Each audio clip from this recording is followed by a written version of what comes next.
3 years ago, Tom Ellis's world cracked when Fairview's lumber mill closed. At 35, he'd hauled timber for a decade, paychecks staving off debt. The shutdown left him jobless, bills stacking like firewood, his confidence crumbling. Friends faded, nights stretched empty. He'd sit on his sagging porch, staring at the pines, wondering if he'd ever recover. Then came Max. At the shelter, the golden Labrador paced, brown eyes wary, abandoned after a crash, skittish at loud sounds. Tom hesitated. "Can I handle him?"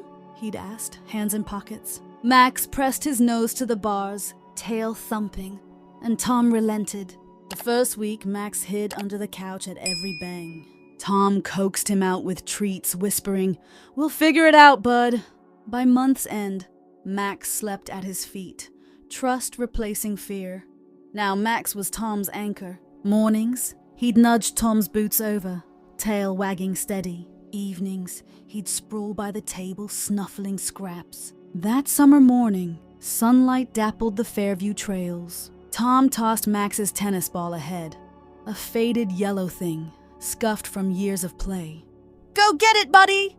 Max bolted, joy in every stride, but veered off, barking sharp and wild. Tom frowned. "Max, come back!"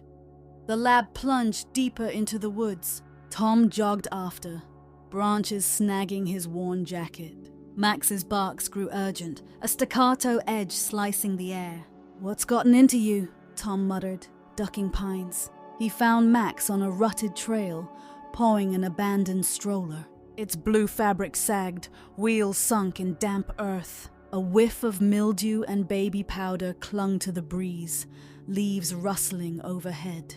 The silence beyond felt heavy, watchful. Max growled low, sniffing the air, hackles up as if catching a scent. Sweat, maybe, or fear. Tom's gut twisted. "Max, easy," he said, scanning the shadowed trees. No cries, no tracks, just the stroller, still as a ghost. He knelt, heart thudding. A pacifier lay tucked in the seat, a tiny sock snagged in the strap. "Someone's kid was here," he whispered. Max tugged his sleeve, but Tom froze. "Walk away," his mind urged. Last time he'd ignored a hunch.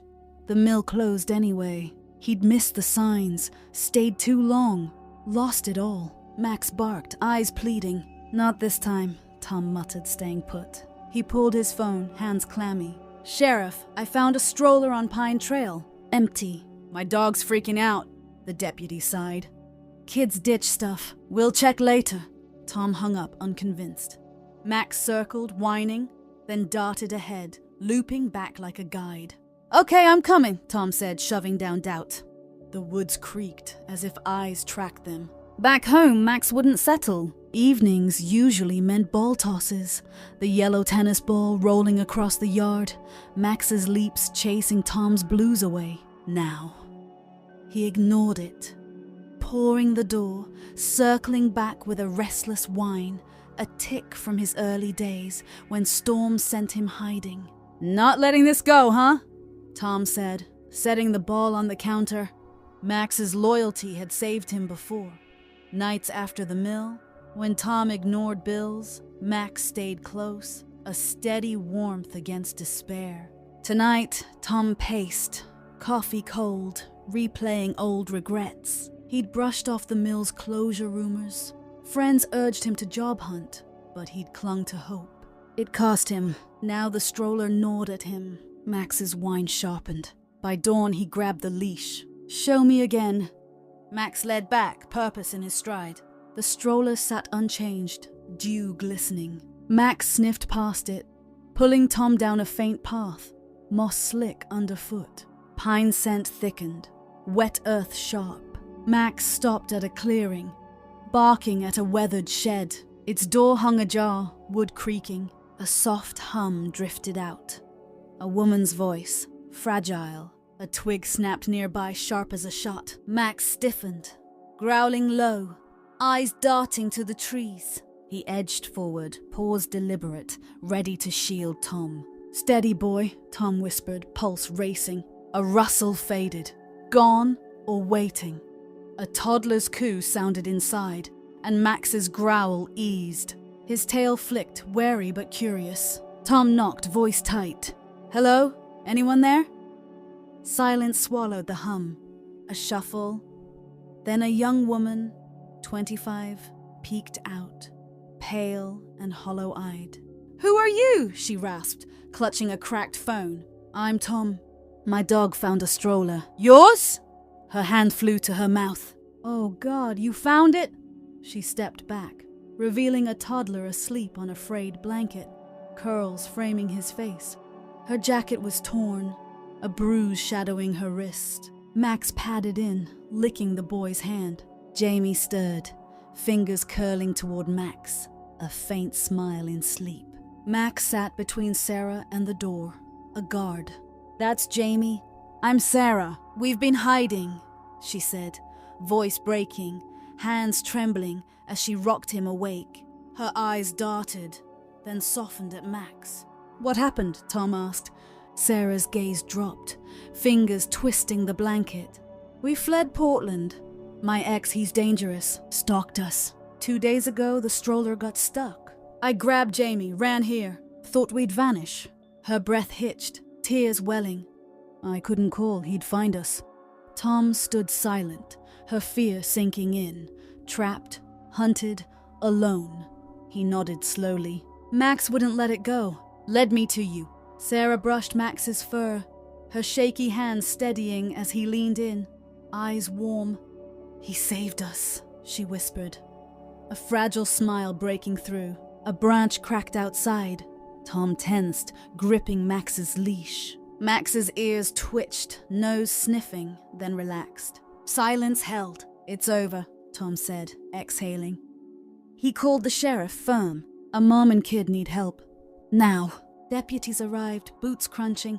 At the station, Tom sat with Max as Sarah spoke. Deputy Harris scribbled, skeptical. "Stroller's hers, but no proof of this ex." Another officer grizzled, squinted.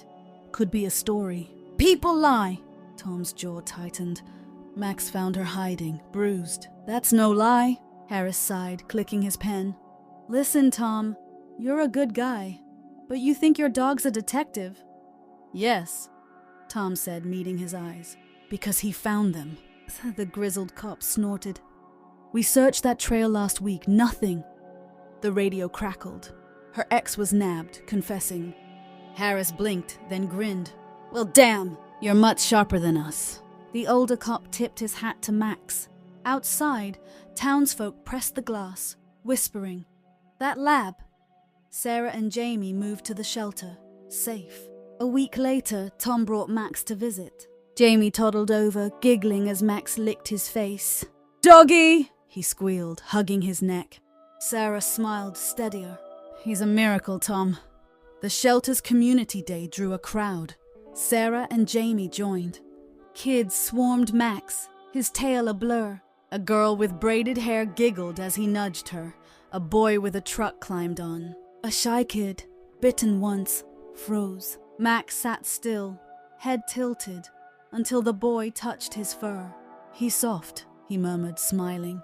Later, a girl with wide eyes sat apart, clutching a doll. Max flopped beside her, nosing her hand. She whispered, "He's not just a dog. He gets me," and hugged him tight. A staffer grinned. "Therapy material," she told Tom. He nodded, watching Max shine. Months on, Max wore his therapy vest, a golden blur at school and shelter. He'd coax smiles from the shy kid, now fearless, or let Jamie lead him, tail wagging. The wide-eyed girl shadowed him, chattering.